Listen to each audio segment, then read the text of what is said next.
welcome back to another episode of Barely Out of Bounds. It's your boy Rico Daddy Slick here. On the stick. How did your crew not get out there? They're playing golf! On the green, we sway with a beer in hand every day. From the tee to the hole, we're just trying to keep control. We're barely out of bounds, drinking and golfing around. A toast to the fairway we raise, for the love of the game and the haze. For the love of the game and the haze. I don't know about it this class. I don't know.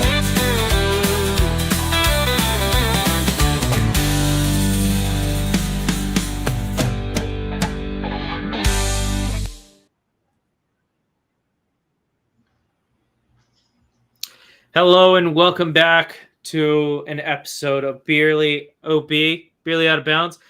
This is just a quick episode to update you guys on everything going on in the Masters, what we think about it, what we saw today, and all that beautiful, beautiful stuff. Happy to be here.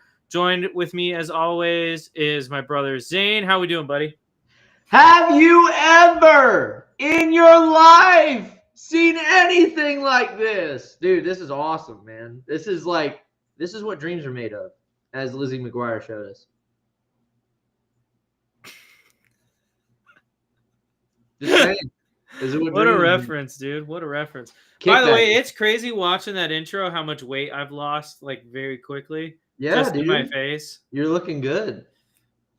I mean, I kind of want to jump through the camera and kiss you. Please don't do that. Okay. But we got a lot to talk about. A crazy moving day. Oh, my God. Just insanity all over the place. Zane, what did you notice about? What did I notice about? What did you notice about? What did you notice about? Well, I noticed you're not talking about us drink. So I'm drinking. Thank you, Zach, for asking. I don't have a drink. Thank you for asking, Zach. This is a beer. This is Beerly, and Beerly requires drinks. I'm, of course, drinking a fine Pilsner beer, a beer unlike any other for a tradition unlike any other. And Zach has failed to come through. Hold on. I can get something. Just give me a second. Just give him a second. I'll just keep talking while he's doing that. So, yeah, amazing moving day. I was on the golf course watching it on my phone. I mean, that coming down the stretch, Rory having chances. Obviously, I mean, he's just playing out of his mind, first off, and then having chances to just to even be 4 or 5 up on the whole field, barely missing those chances, and then for DeChambeau to capitalize on the last hole with a bomb.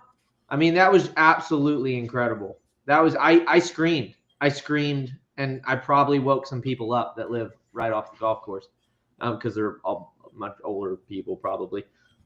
But man, that was wild. Zach, did you get to watch that? Did you get to watch them the last 3 holes or so? Yeah, it was on. So I was also playing golf, and it was on Tommy's phone while we were finishing up our 9 holes. I actually lost money to Tommy today, so shout out to Tommy. Fun. Oh my gosh, Zach. The crazy thing is, I beat him by like 6 shots. How'd you lose money? So beat him by 6. We do $1 a hole, $1 birdies, and $1 closest to the pin on par 3s. He birdied both par 3s and was also closer than me on both of them. So he had $6 in 2 holes. He did not win another hole the entire time. Wow. I shot 2 over. I think he shot like 42, 43. But yeah. Well, I mean, this was an amazing round. Zach, I mean, who really intrigues you going into Sunday? I tell you who's not intriguing anyone. Probably the least inspired performance I've seen in my entire life from Scotty Scheffler today. Oh, yeah, absolutely. He just couldn't get anything going. And I tell you what, you know what? I'm going to say this. I called it for Scheffler. I said that he relies on the fact that he hits so many greens, so many fairways to win at the Masters. I mean, that's what he does. He dominates from tee to green. And you saw him today just get absolutely flabbergasted by this golf course. I don't even know if he hit 7 greens today. I'm not sure. I mean, he was having to get up and He was down. having from to scramble everywhere. a lot. He was having to scramble a lot. That's for crazy. sure. I couldn't believe it. Sorry. So, you're good. But yeah, man, I am just so excited. Obviously, the implications of this are, and for those of you that aren't aware, the implications of this final grouping being Rory McIlroy and DeChambeau are just freaking amazing. Yeah. First off, obviously the U.S. Open, the U.S. Open failure by Rory McIlroy, and I guess that it's a weird tournament because usually you say, oh, you won it or oh, you lost it. Well, it was kind of a both and situation with the U.S. Open, right? Because DeChambeau obviously had to capitalize on a really bad spot he was in the bunker, short of the green, and then Rory had to miss the putt. You know what I mean? It was like a both and situation where one failed to perform when the lights were brightest, and one performed outstanding when the lights were brightest, and that's just one of those things. But I'm super excited for the rematch. I know Rory, after the fact, he said, like, I just can't think of it like a rematch. His girlfriend, the reporter, was asking him, and she was like, oh, it's exciting, no, that like the rematch between you and Bryson. He was like, I don't look at it as like a rematch. It doesn't need to be a rematch. It's like I've got to be in my own little world.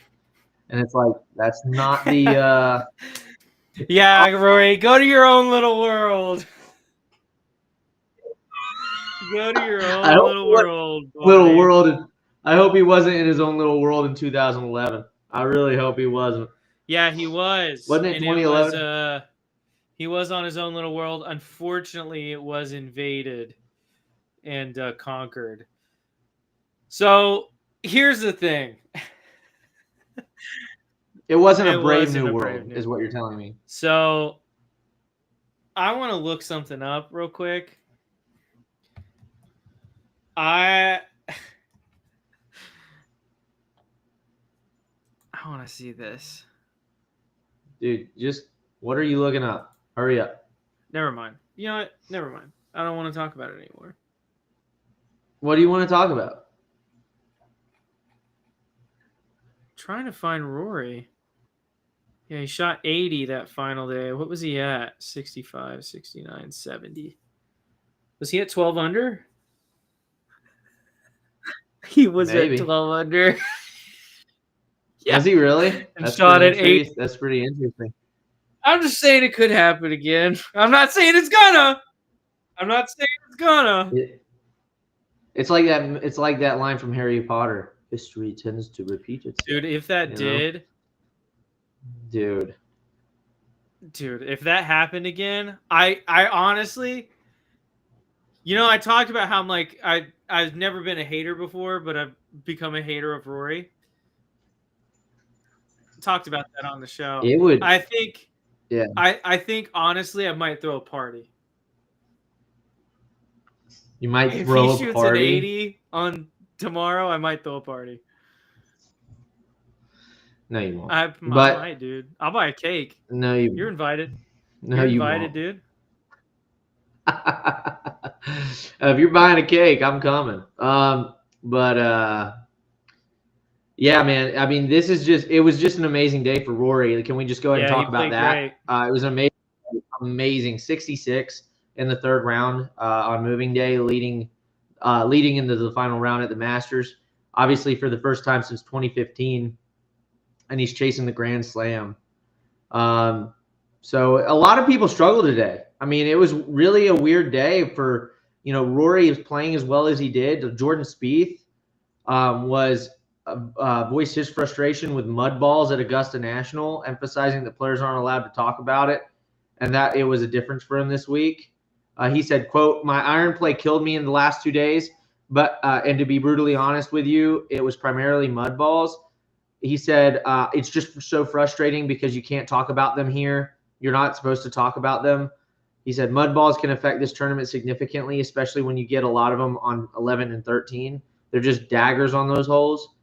But every person is having to deal with it. But the fact you're not supposed to talk about it is just a bit frustrating, because it's a difference maker. I didn't notice any big like mud. Like, again, I'm not right up on them, so I don't see it. But I'm thinking this is a little butthurt. This is butthurt talking. This is butthurt talking. I didn't see very much mud.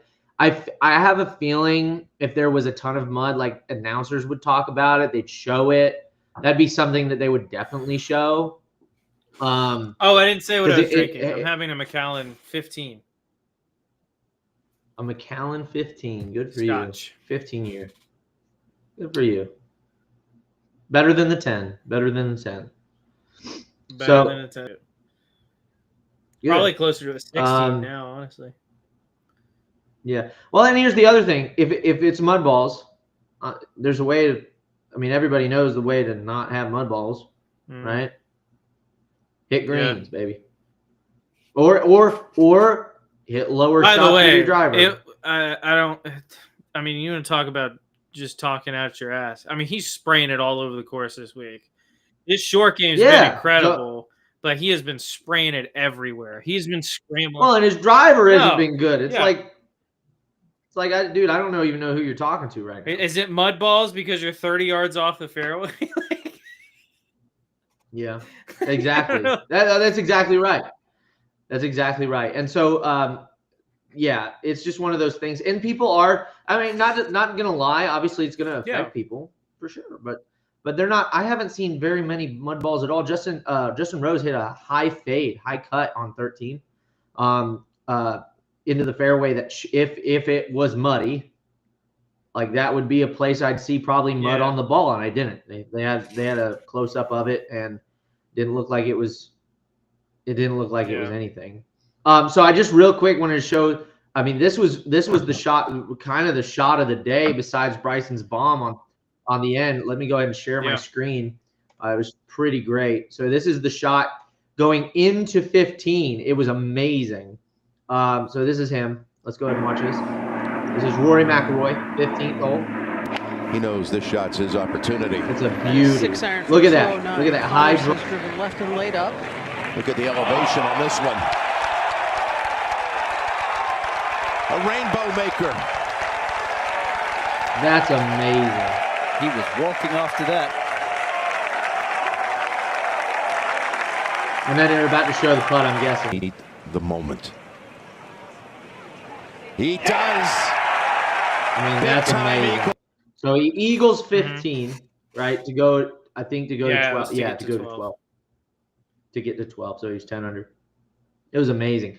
And Bryson answered back. Let's go back to let's go back here. Bryson answered back right here on 16. Let's go ahead and watch this one. Sorry, I didn't share my screen. I should have kept it there. I mean, it was just a great finish on Saturday here at the Masters. Here we go.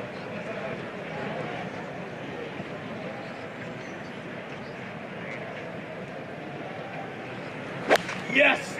I love that hole. Oh, yeah! Oh, this is going to work. Wow. Really work. Him and Rose put it tight here. Yeah, Rory did too. Yeah, Bryson has to block out what he's just seen. Now, Justin Rose missed his short one. And then... No issue whatsoever. Rolling it in, Just baby. brilliant. Look at him looking. Dude, can I just say this? I love this. Like, I just love his... They talked about it at the end. They talked about it after the round, him and Rory's girlfriend. They talked about it. Are you calling her Rory's girlfriend intentionally? I mean, they were having an affair. Oh, okay. So, yeah, I was calling Rory's girlfriend. Well, I knew you were doing it intentionally. Okay. Continue. Yes. Okay. Thank you. So anyway, I will say this. She brought up the fact like he seems to feed off the fans' energy. This is the best kind of golf. I'm here for it. I mean, don't get me wrong. There was something amazing about Tiger's like they call it. Obviously, they call it like a prowl, because he's just like in the zone and you can see it, and that's cool. This Now, is, I think, but 5 times better. Not better player. Not better player. I think it's more entertaining. Tiger also did play off the crowd as well. If he was chasing on a Sunday and he got a big... He wasn't chasing on a Sunday very often, bud. I understand that. I think it was the U.S. Open. Torrey Pines. That Sunday, when he was raining in putts from everywhere on the golf course, I mean, he was feeding off the crowd. Like, I mean, big fist bumps. Crowd was electric. Yeah, but I mean, that was which U.S. Open are you talking about? I believe it was 2008, Torrey Pines. Yeah, Yes. Old Tiger. Yeah, old Tiger before 2010. Before he got lethargic and before he had all the hubbub came out about him, smashing everything that moved. You're exactly right. He did feed off the crowd, especially later in the day. Like down the stretch, he really got momentum going. Like big eagle putts, big birdie putts. If you get the crazy fist bumps, See, this reminds me a little bit more of the Chi Rodriguez energy. This reminds me of the Chi kind of energy where it's like kind of fun and playful, but at the same time like intense. Tiger is more like just intense. That's fair. You know what I mean? And I don't like. I will say, as dominant as Scotty is, he's not the most fun to watch. Yeah. And I think most people would agree with me on that. Yeah, I think that Phil Mickelson is 10 times as entertaining as Scotty Scheffler is. When he won the PGA Championship as his last major he won, he's the oldest guy to ever win a major.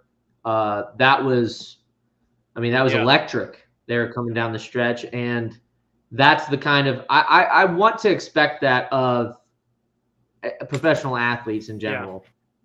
Because even though golf is a gentleman's game, and we all agree it should stay that way, it's one of those things where I still, as an entertainment product, it should be entertaining. I agree. I don't want to fall asleep watching coverage. That's when the crazy thing also is the times when Rory is most entertaining is when he's blowing up. Yes, because he actually shows emotion. Yeah, he doesn't show anything when he's on fire, and it's just like, I don't like him in his own little world. I like him when he's in the big world. I like him when he's missing 3-footers like he did in 2011 on Sunday with like an 8-shot lead. Yeah. And so this is Rory, Bryson. So let's go ahead and watch this real quick. 15. He looked over and he's decided to go. So this is the shot on 15. He's low of the green. That way.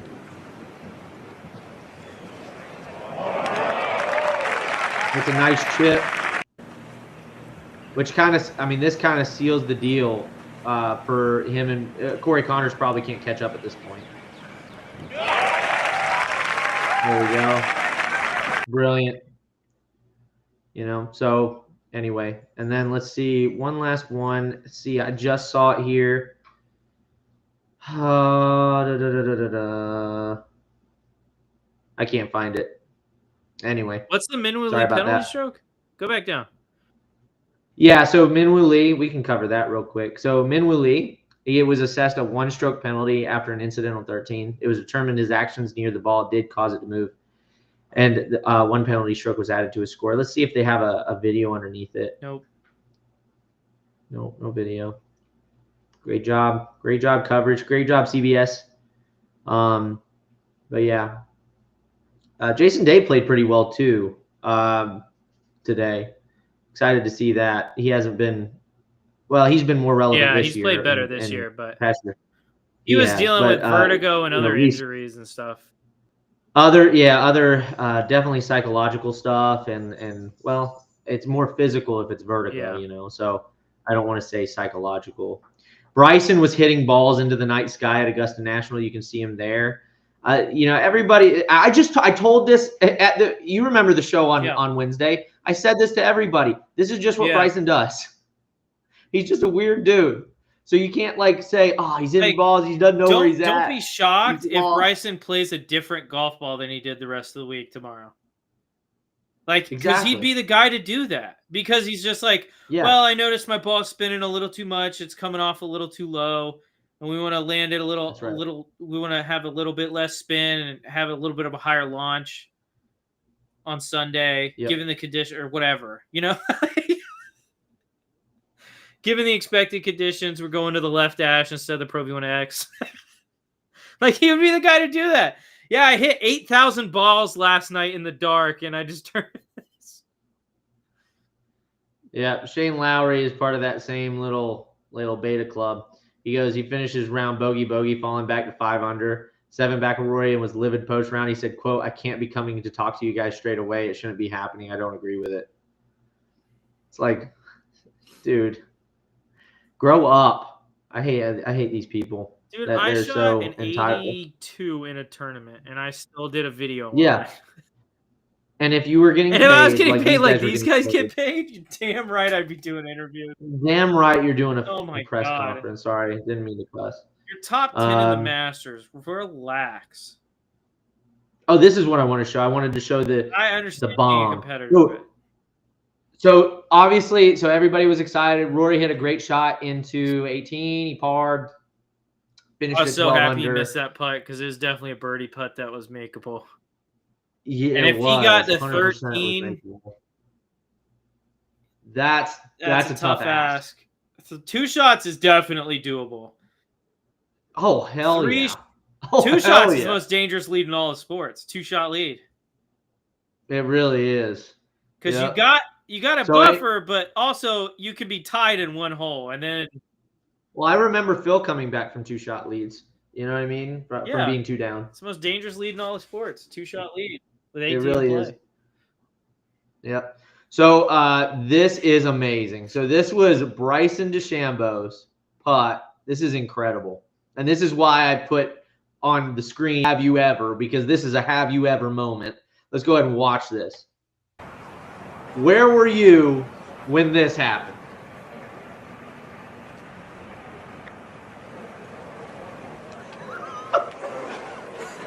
Good speed. So, are you serious? Impossible. Wow. What a putt. What a putt. Show a little more emotion, Jim Nance. Just saying. Just saying. That's an epic putt. I mean, Bryson, win another major, and my life is yours. I'm not joking with you. I saw on my, you know how you get the little, everybody knows on iPhone, you get the little ribbons before it just goes to notifications, right? You know, it pops down on the top of your screen.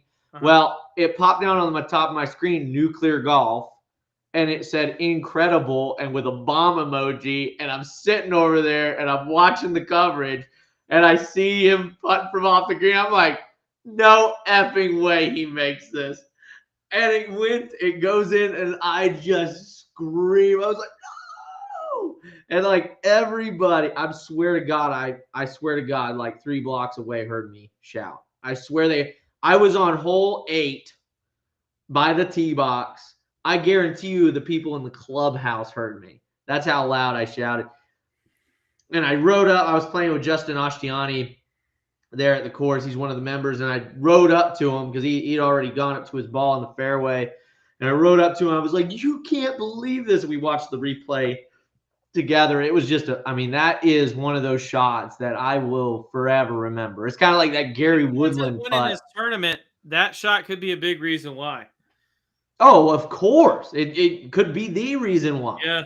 You know, and the thing is, like, that's one of those shots that probably I'm going to remember forever. It's kind of like the Gary Woodland putt on 18 at Pebble Beach. Yeah. You know, where he only needs to lag it up and yet drains it. just drains it right in the heart, you know? That was, I mean, so I really, really hope this is a good final round. I hope other guys make moves. I want to see a tight as hell field at the end of the day, coming down 15, 16, 17, and 18. I want to see Shane Lowry. I want to see him play well tomorrow. I want to see him back up on the leaderboard. I actually don't mind Shane Lowry. I know he's friends with Rory, but I actually don't mind him at all. Yeah. He's won a green jacket before. And I just love to see Shane Lowry hasn't won a green jacket, has he? I'm almost 100% sure he's won. He's won the Open. Has Shane Lowry won the Masters? I know he has. Oh no, he hasn't won the Masters. Why am I thinking? Who am I thinking? He's just won the Open. He's finished the T3 at Open the Masters. Who am I thinking of then? I don't know. I may be thinking of because he's got the same kind of body shape as Patrick Reed. I may be thinking of Reed. Patrick Reed won it. Yeah, Patrick Reed definitely won the Masters. Yeah. So anyway, I don't know where my head went, but point being, this is going to be using Captain America with a goddamn foreigner. What is wrong with you? Well, DeChambeau takes that mantle tomorrow. Just saying. DeChambeau takes that mantle tomorrow because Corey Connors is an F in Eskimo beaner. You know, he's an Eskimo beaner. I hate you. Okay. What is it? What's the word for Canadians? I don't know. Syrup sucker. Like syrup sucker. I love that. Cheers to syrup sucker. I love that. Come on, cheers. Cheers me, damn it. Cheers me. Syrup sucker. That's a good one. I'm gonna start using that for Canadians. Because I don't eat syrup. A poutine pounder. A poutine pounder. I don't even know what poutine is. You can look it up. Okay. But anyway, this is I think this is going to be one of those shots that you always remember where you were at whenever it happened. Zane, real quick before we go into our predictions for tomorrow, one more storyline we got to talk about, and that is the sad, depressing, all-time sad story of Justin Rose in the Masters. What was so sad about the Masters with Justin Rose? Justin Rose has never won the Masters. And I believe he's led after he's led the Masters after 30 rounds and never won. Are you serious? I think so. How many? Oh my God, he has 2 runner-up finishes. But he's never won the green jacket. He was second in 2015, 2017. Wow, that's sad. And I think he is also, according to the Augusta Chronicle, he has also led or co-led after each round of the Masters on 7 occasions. Yeah. More than any other player without a win. That is sad. Yeah. Oh my God, it's a curse, dude. He's cursed. This is his 20th Masters start. Now, granted, after day 1, I didn't think he was going to win. But dang, I should have picked him. Because he would have been a good fantasy pick for him. He would have been a good fantasy pick. He plays well him and there. Corey Connors. I mean, they just play well there, apparently. Yeah. They really do. Shane Lowry usually does too. So he was obviously a good pick. He would have been a good pick. Yeah. He would have been a good pick. But yeah, that's a sad tale. That's a sad man right now. Very sad. Because he played his way out of it today. Yes, he did. Just completely played his way out of it. Where'd he finish? He's 7 back of the lead. Oh my God! I just realized this, Zach. So I didn't see everybody look at the screen right now. So this is Nuclear Golf. This is the video that it was trying to send me. It says this is incredible. I thought it was a bomb emoji. It was a fire emoji, and so it showed this video. There it is. Flag in the back right, deep, good spot. He knows this shot's his opportunity. Trying to hit a high cut. 6 iron for 209. Connors has driven left and laid up. Look at the elevation. It looks Right at it. So that's the video it showed. I thought that it was going to show me the Bryson thing. No, they don't talk positively about Bryson. Not in the same way they do Rory, comparing him to Tiger freaking Woods. No, but isn't that amazing that I thought that he was going to make it anyway from that clip? Like That's pretty funny. Yeah, it's pretty funny. I thought that was the thing. So, sorry. Okay. It was just interesting. So, what do you think's going to happen tomorrow, Zane? Who you got taking it down? Personally, I really think this is going to be I do think this is going to be between DeChambeau and Rory. I think it's going to be one of them that wins it. I don't see Corey. The problem with picking Corey Connors here to win is that he has demonstrated he can play very well at Augusta, but he can't play a really great finishing round at Augusta. He's always in the mix, but he can't quite get the job done there at the end. Even to get to like second place, he really struggles even in that regard to push the leaders. So I don't see him coming down with it.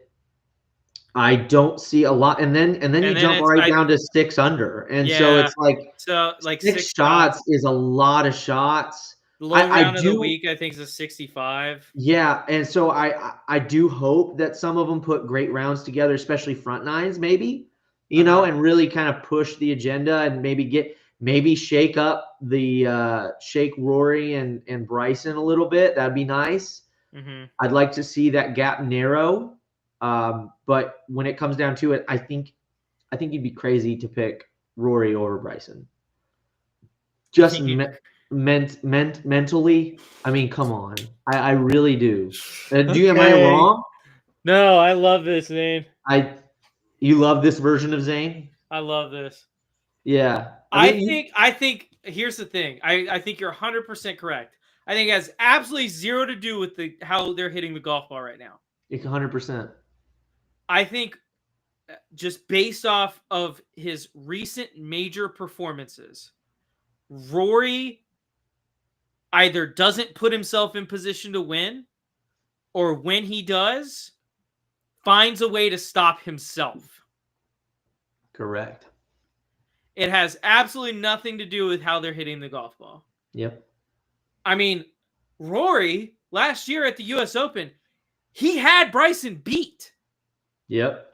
It wasn't like it was over. And then he bogeys 2 of the last 3, missing 2 putts from like 3 feet, which he hadn't done all year. He hadn't missed a 3-footer all year, and he missed 2 in 3 holes. Yep. And that's what loses him the major. At this point, like, you have to question a guy's mental fortuitousness, mental acuity, fortitude, whatever the word is. Fortitude. Mental fortitude. That's perfect. You're That's welcome. a good word, Zane. Put it on the ACT. SAT. Or both. You got to question a guy's mental fortitude when that's the kind of ways he is losing tournaments. Specifically majors. Specifically majors. He can do it in a normal event. We've already seen it once this year. He can put it together and look dominant. Because as much as I don't like Rory, guy probably has the best golf swing on planet Earth. It's hard. It would be hard to argue otherwise. You could make a legitimate argument that he's got the best golf swing on planet Earth. It'd be hard to argue a case against that. But when you see it time and time again in these major champions, again, Zane, the last time he won a major, we were in high school. I know. And I think that's going to eat at him tonight. I don't see how it doesn't. I think that's going to eat at him. I think he'd be better off. Can I just say this? Mm-hmm. I think he'd be better off if he wasn't leading today. At the end of the day. I agree. I think he'd be better off if he was the 1-2 back. I agree. He would be able to win if he was 2 back going into today. Because I think Rory plays best when he's aggressive. Yes. Yep. And I think with a 2-shot lead with a guy who seems to be just having a good time. Yes. Is scary for a guy like Rory McIlroy, who is very clearly, you can watch his demeanor, the way he answers questions in interviews. This means almost too much to him. And I think it's going to cost him. I'm predicting a final round 71 and a loss by 1 shot. 71's a good pick, by the way. That's a really good pick. But for whatever reason on the back nine, he just cannot make the putts he needs to make. He can't execute the shots he needs to execute. And everyone's going to be like, I couldn't have seen this happen. Look how dominant Rory's looked over the past 2 days. Yeah. And then you're going to look back and you're going to be like, this is just what he does in the final round of majors now. Like, this is just who he is now. It just happens, man. I mean, it happened. I mean, you can look at Pinehurst, but he was also in contention and a couple others through 2 days and just fell apart in the weekend. That's correct. And I just think this is who Rory McIlroy is. And I think a lot of it, unfortunately, has to do with his demeanor, the way he carries himself. Well, can I say something? Yeah. So I think you're 100% correct. I think, but here's an added layer to this. Mm-hmm. He's playing in the same group as the guy seeming to have a good time and bringing the fans into it. Yeah. So if he's trying to remain in his own little world, that like his own little bubble, and not allow like the fans into that bubble, boy, it's going to come a lot harder than you think. You know, so because I tell you what, I know Rory got some big cheers today because he was playing some great golf. Mm-hmm. I don't think any roar is louder than a Bryson roar. I don't know. They were pretty loud for Rory. Rory's got a lot of fans there. They were, but imagine hole 1.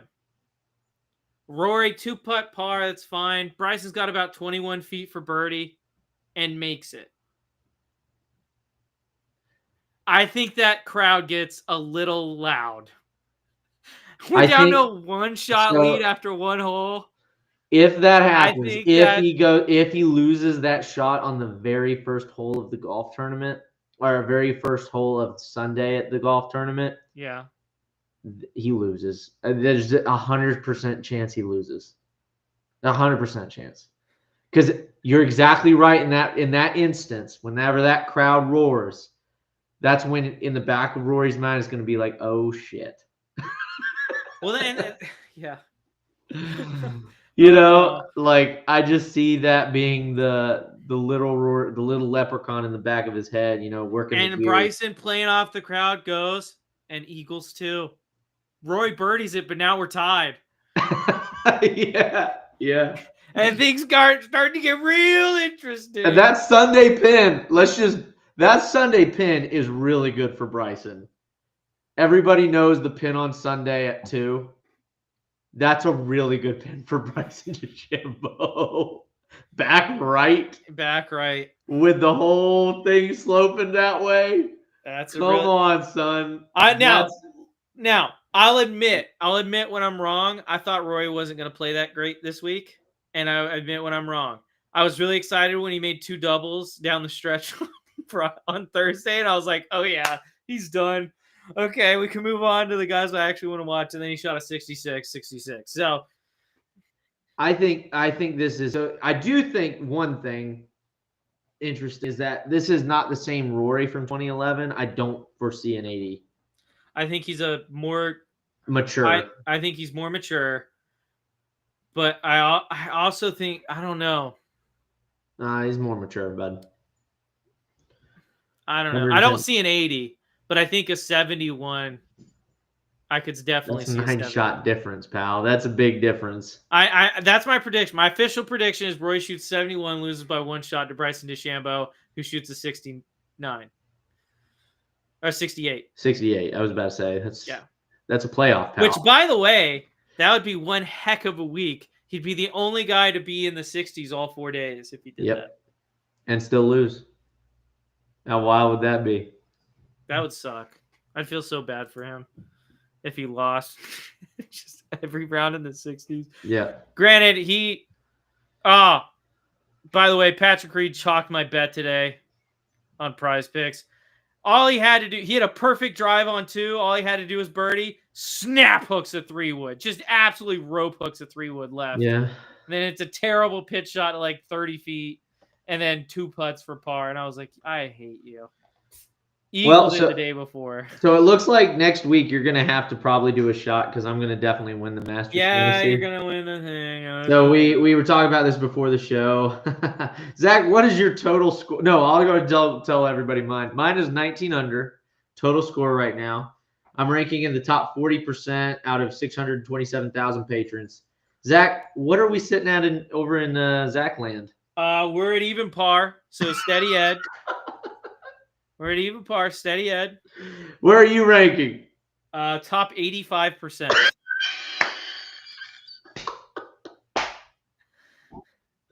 I love it, dude. That's awesome. It's Phil Mickelson's fault, man. I was really feeling good. He's is. been playing great golf going into this event, and he just crapped himself on the back 9 of day 2. He's showing his age, man. Dude, no, because he was playing so good at the start of day 2. He was like 2 or 3 under, like through like 7 holes. And I was like, okay, Phil's going to make the cut, and he's going to put a good round together. And then he just is like, oh, I'm actually going to finish with 2 doubles on the back and a bogey. Yeah. And then double middle fingers to Zach and moonwalk out. Yeah, for sure. That killed me, though, because everyone else I have is better than even par. What did you do throughout each round in your fantasy? Let me see. What was round 1, 2, and 3 like? Round 1 was not great. What was Round it? 1, we were 2 over. That was my best round. It was 11 under in round 1. Oh, wait, no, pause. Hold on. What? You just hit the thing. Where? You see how it says ranking with the arrow? Oh, no, round 1, I was 5 over. Oh, crap. Where were you in round 2? Round 2, I was 1 over. Round 3? I was 6 under, baby. I was 6 under 2 in round 3. So we were the same. We were the same in Yeah, round 3. who screwed me up in round 1? I don't even remember. Yeah. I think It really is a bummer that Sergio Garcia didn't make the cut. I was really bummed about that, actually. I was really bummed about Sergio not making the cut. I was really bummed about, I mean, the live, Flushing it stated exactly perfectly. The live performance, underwhelming to say the very least. Yeah. With the exception of one Bryson DeChambeau. Patrick Reed's having a good weekend. But I mean, come on, John Rahm, Patrick Reed, they're not even close to the hunt. Yeah. So I just don't. Yeah, it's one. Granted, of those not things. many people are close to the hunt. So Facts. It's very true. I mean, there's really this is. I'm gonna give Corey Connors an outside shot. I don't think he has a chance to win, but he is the only one besides Bryson and Rory that I think could. Like that, it was mathematically possible. So out of let's do this. So out of the guys at 6 and 5 under, who do we see as being the lowest in round 4? And we'll do a shot for that as well. That way, maybe you can get me back. Let me see. Hold on. So what are we thinking? So between, I'll tell you them. So you got Patrick Reed, Ludwig, you've got Jason Day, you got Scotty Scheffler, you've got and you've got Lowry, and you got Rose. I'm sorry, he's at 5 under as well. So you got Rose, Lowry, Scheffler, Day, Oberg, Reed, and who do you see out of that grouping that is going to be in the hunt going down the stretch at Augusta? I don't see Most any likely. of them really being in it. I think the person with the best chance, given how they're playing, honestly, I think Patrick Reed's going to be the low man out of those guys. Really? He's played better every single day. It's a fair assessment. He's played better every single day. I don't think Scheffler, just because of how bad he played today. I don't see. I think it's Scheffler because of how bad he played today. I don't know, man. I think he rebounds. I think we see a rebound on Sunday at the Masters. I don't suspect that he'll make any crazy run and win it. Yeah. But I'm saying at the end, when it comes down to it, he's going to be beating Rose. He's going to be beating Lowry. he's going to be beating Day, Oberg, and Reed. I really do. I see out of that grouping. Now, you can make the case for Oberg, actually. Yeah, he he seems to plays love well the out Masters, here. and he plays well at Augusta. Didn't have a very good first round, but that's the only round he really hadn't had a good round in. yeah. So I do see Oberg making the put. I said between those two guys. But to put my stamp down, because we need to do that, obviously, if we're going to bet a shot, I'm saying Scheffler has the best shot. I think Reed. Okay. I think Reed. Okay. So Reed, Scheffler, so whoever's lowest after Sunday. And if and if trends continue, Reed will shoot a 68. So there you go. He shot 71, 70, 69. If he shoots 68, he might have an outside shot at it. Yeah. At least getting in the playoff. 10 under could be at the end of the day at Augusta on Sunday. 10 under could be that. I don't see number. Both DeChambeau and McIlroy shooting even par or worse. I could see McIlroy shooting over par. I could on a Sunday at the Masters, absolutely. Now I'm not shooting 80. I don't see that happening, but over par, absolutely. 2 over, well within his wheelhouse. And DeChambeau could very well put together just an even par round out there. I guess it's more than possible given that pressure. I think any of those guys. I think the number is going to have to be best of the week. It's going to have to be a 64 or better. Fair to be in contention. I think. So we've got a shot. Obviously, you're going to be doing a shot for the fantasy. Yeah. And then we'll do a shot whoever gets it right, whether it's Reed or Scheffler. Yep. All right. Well, thank you everyone for tuning in tonight to this quick little episode, breaking down what we think is going to happen tomorrow, Master Sunday. We hope you guys enjoyed watching this, and we hope you guys enjoy watching the tournament tomorrow. Should be an exciting one. Rematch of Pinehurst, unless you're Rory McIlroy. He doesn't think about it that way.